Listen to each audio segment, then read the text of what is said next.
commercial real estaters. Trump's back. Guess who's back again.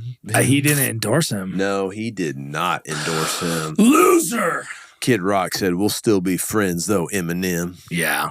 But he won Michigan, didn't he? He won everything. Dude, that was a clean sweep. Clean sweep. Like, not even... It's funny watching all the liberals just melt down about it. But you know what? At the end of the day, I saw someone kind of explain this, and this resonated with me. The Democratic Party just really didn't signal anything other than we hate Trump. That was like their whole platform. Yep. Vote for us because we hate Trump. And it turned out more people liked Trump than they liked Kamala. That's how that works. Maybe they didn't like him, but maybe he had ideas they agreed with. Yeah. I don't know. Without getting into the issues, it's been shocking how tone deaf they are. Liberal tears in our cups. Yeah. Just kidding. If you are, it's okay. We still love you. We need all kinds of people in this world. Quickly, 3450 Bethlehem, 26,787 square feet on 3.41 acres, zoned K heavy industrial in Fort Worth. Call Todd Hubbard or David Gwynn. 1230 South J. Elmer Turner Freeway. Call me on it. We're at leases on a part of it, so we'll have another half left. We'll build a building out there. We're actually getting some permits done for a shop. Mm-hmm. So bring it on, you IOSers. 4730 Bronze Way, agreed to, going back under contract. Parkside, we got some vacancy there. If you want to get at least, if you got some users, small bay, auto, we'll take some auto. And Dividend in San Antonio, 15,494 square feet on 1.41 acres. Call Colin McClellan. Yeah. Oh, let's see. We've got initial jobless claims this week. Forecast is 225. Previous was 221. Core CPI also comes out this week. 0.3% is the forecast. That was the previous. All right, U.S. debt. How much weight did we put on, Will? I'm going to guess 22. Pretty close. 19? 19. That's usually my guess. So were you in there the other day when me and Isabella were talking about the weekly letter to Trump? No. We wanted to start writing a weekly letter every week saying we went into debt this many $1 billion this week. What are we doing to work on this? Just send it every week. Just fired it. You might get traction. I think you would. Yeah. Well, and he would appreciate it. I feel like he's really sensitive to a lot of this stuff right now. Sure. He's got a lot of good people around him. We'll see kind of what he does. Well, the stock market ripped. Yeah. The Dow Jones closed out at 44,461, up 2,400 points. The S&P closed out at 6,004, up 276 points. NASDAQ closed out at 19,227 at 980, up 987 points. West Texas crude was down to 68.68 a barrel. The 5-year Treasury closed out at 4.2, 10-year 4.3, SOFR 4.82. We did get a rate drop, though, last week. We did. So, doesn't affect debt too much if you're doing, what do they call it, agency debt? You know? Yeah, the multi guys. I think it helps them a lot. No, I think it doesn't, right? Because they're all getting life co debt, aren't they? Or is that? No, they get agency debt. Agency debt. What's an agency? I'm sorry. Bank? Maybe at this. I think Fannie Mae and Freddie Mac. Oh, okay. They could be an agency. I see what you're saying. Government agency. Government agency. All right. Real estate stocks. REIT, hotel, and motel leading. Well, no, that's one day. 1 week performance. REIT diversified. And REIT, hotel, motel, residential second, office fourth, retail fifth. On the 1 month, healthcare is leading the charge. Retail second, office is third. Industrial's like at the bottom. Womp womp. Boring. So, the term of the week. Again, if you would like a glossary of the term of the week, if you leave us a review and follow the show on any platform, we'll send you the review, the glossary, so you can have it sitting on your desk when you need to whip out some terms. Bespoke words. Worked it in. So the term of this week comes from Gerald Harrell at Texas Tech Center for Real Estate. He texted me, he goes, you need to use bespoke on your show. So bespoke refers to something that is custom made or tailored to the specific needs, preferences, or requirements of an individual. It is often used in the context of fashion, but can apply to other products and services. The term suggests a high level of craftsmanship, personalization, and exclusivity. I've heard people use this a couple of times. I don't even know how I'd work it in. I don't either. Bespoke? Yes. Bespoke. Oh, that's so bespoke. It is so bespoke. I feel like one of those women in the junior league in Preston Hollow or something like that.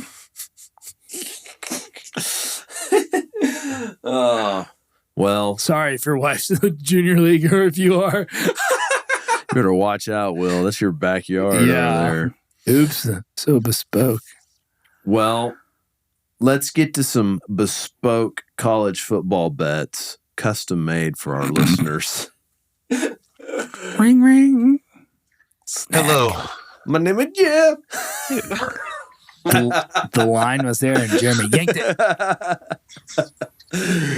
Hello, Borat. Hello, Borat. What's up, Mersace? Oh, not much. Just Veterans Day, Jeremy. Oh, that's right. Oh, do you guys have off? Well, yeah, we have off. Yeah. Well, celebrate our veterans, Will. Yeah. Well, we don't. We're not like the evil grinder that Jeremy is. We made a bargain, because we give all federal holidays, but no one likes that the day after Thanksgiving and Christmas are not federal holidays. So we swapped some out. Yeah. Yeah. We got rid of Columbus Day. We figured that was the least offensive holiday to get rid of. Mm-hmm. So we did trade Columbus for the day after Thanksgiving. Well, we foregone Flag Day, President's Day, and Veterans Day, and the only reason Veterans Day made it in there because Veterans Day is a moving target. Oh, it's never like a Monday or a Friday. It's the day, so it could be you could be like off on a Wednesday in the middle of the week. Gotcha. So, also, we don't have any veterans on staff. You do though. Yeah. You have to be more sensitive to that. We did have some veterans on staff. Yeah. But that's the thing is we have someone that is applicable for every holiday except for Columbus Day. So that was the only one I could come up with. You got no Italians on your staff? But I thought you have Indians on your staff, like real Indians. Well, I mean, it's that I'm sorry. Maybe I need to update my playbook. Go to the HR manual again. I mean, we got some real Indians at the Oklahoma City chapter. We really do. Yeah, I know. That's what I'm saying. Oklahoma City, we have 2 people. Yeah. Anyway, we'll look into it. Well, how about some exclusive college football picks? Kind of a mad week last week for us. I went 7-6. You went 4-6. Yeah.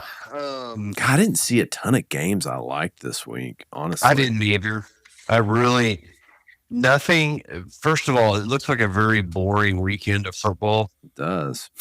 Relative to what we've been treated to this year. It has been a good year. It's been a good job. Yeah. But yeah, this is a pretty boring weekend. It's kind of like a bunch of good teams playing 500 teams. Mm-hmm. Yep. So here we go. Let's see what we got. I did like this pick. I'm going to go with a double play on this. Okay. The East Carolina Pirates. They should stop the Golden Wave of Tulsa. Are they the Golden Wave? Are they like the Golden Hurricane, right? Yeah, Golden Hurricane. How does that even make sense? Why aren't they the Golden Tornado? I don't know. Why don't they just change that name? Yeah. It'd probably anyway, minus 14. I'm going to take those Pirates. Okay. Mean Green. Minus 1.5. I like the Mean Green bet. Fading UTSA this year. They're not who they used to be. Here, the tough thing is, are these teams like this that you really don't watch their games? I mean, you're not really watching the ECU game, right? No. So you're just kind of going off scores and how they've done relative to other teams, but you don't know who's injured. Yeah. And that's, unless you're just deep in the ECU game, you're just kind of far and boring. But anyway, Arizona minus 1.5 versus U of H. U of H has had a weird season. Some weeks they show up and beat somebody, and then some weeks they're just total hot garbage. Well, take the week off, Cougars. I know, you're right. That's why it's kind of shaky. Yeah. I do think some of the bigger schools, they have to stop people to keep their rankings. So I'm going to go with that theory Okay. for the next couple of weeks. Okay. Give me Ohio State minus 30 over Northwestern. Yeah, I like that. The Ducks seem like they can cover pretty good. So give me Oregon minus 14.5. Okay. Over the Badgers. Yeah, against the Badgers. Yeah. I saw that you didn't take Texas, and I didn't take Texas last week, but I think we're still like 8-1 when we take them. So I'm going to revisit that. Yeah, I'm going back. I'm taking Texas minus 16.5. Yeah. I don't know. I'm torn on that because I feel like the Texas of before Quinn Ewers got hurt is back after watching them just totally decimate Florida. Destroyed. Florida did not have a quarterback though. Their quarterback was it's a good third string quarterback. I think our freshman at Walnut Grove would have played better for Florida than that guy did. Damn. Sure. Yeah, I mean that's what I'm talking about here is I'm not studying Florida deep enough to know they're on their third quarterback. Yeah. Because I would have stayed away from that bet. But yeah. Anyway, Colorado in the over. Yep. Seemed really low, 47.5. They play Utah. I guess Utah can't score a lot. They put up 47 on us though. It's true. So I'll take the over. Yep. Penn State minus 28.5 versus Virginia. I got no clue who Virginia is, like ever. Dude. Me too. Me too. Me too. Do you know what the slogan for the state of Virginia is? What? Virginia's for lovers.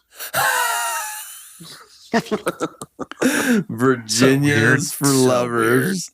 Yeah. It is so Is weird. that like a Neil Diamond song? I don't know. It's just bizarre. I thought we had that game in the bag this week, and we just struggled with them. Give me the over on the SMU game, 55.5. Gunslingers.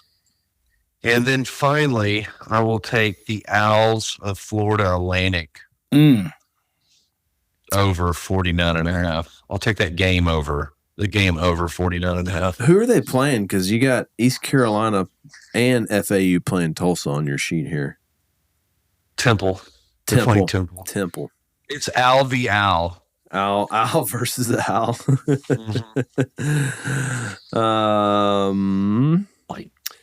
I like SMU just to win on the points, 16.5. I'm also taking Tennessee at +9. I feel like the Vols are going to show up. Yeah, I thought that line was really weird. Yeah, that's a big line. Why would Georgia be favored that much? I don't know. Seems like a pick 'em. You'd never be happy with those points. I like LSU at -5. I mean, I think Florida's quarterback, that Lagway kid, might come back this week, but I don't know. LSU's not that great either, but this is always a big rivalry game, but I just feel like, I don't know, I feel like Florida's just sputtering out. That's been your biggest off again, on again team of the year. Yeah. Early in the season, they have to win to keep their job, and then they're going to get rid of them, so bet against them. Yeah. Now they came out and said they're keeping him, so that was before the Texas game. Right. I saw that. I heard that. I watched that Texas game. Yeah. So, Will, you got the Clemson-Pittsburgh? Clemson is picked by 10. Yeah, you should roll with that, I think. You're going Clemson money line? Yeah. Just 3 weeks in a row. For that Virginia thing, I was watching a game. I'm like, oh, we got this thing. No, we don't. So Virginia hung around with Miami for a while. Miami finally lost this week. I know. Georgia Tech. Yeah. That was ugly. Yeah. LSU got stomped. Stomped. They were not that great. I watched the Texas game. I watched the Florida. I watched the Texas-Florida game. I watched the Tech game. I watched some of the night games that night. Kind of sucked. They sucked. There wasn't any really good ones. First 2 touchdowns for Alabama. I was like, they are commanding and controlling this thing. It's done. So, but we are in Texas high school football playoffs. If you want to do a little touch on that, the Graham Steers, Jeff, are real. Yeah, they beat Brock 38-0. They beat the hell out of Brock. They're like, and that's pretty impressive. I think they're number 2 in the state. Salina's number 1. Which category are you talking about? Graham plays Fort Worth Dunbar this week. Mm-hmm. And even though Dunbar's 4-6, I think Graham will struggle. They may win, but I think they could struggle. Yeah. How come? I've seen this before out of Graham. Oh, yeah, you've got some personal experience there watching them, huh? Uh-huh. I think they'll win, but they won't cover. You're just getting a little bit too whatever infill. The line is.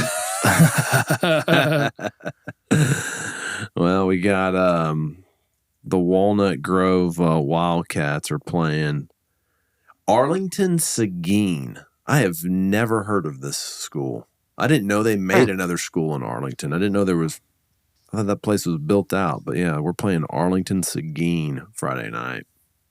Oh, okay. So we'll see. Who's the number 1 team in 6A? Or is it Denton Ryan again? In 6A, well, we're 5A. We're 5A D2.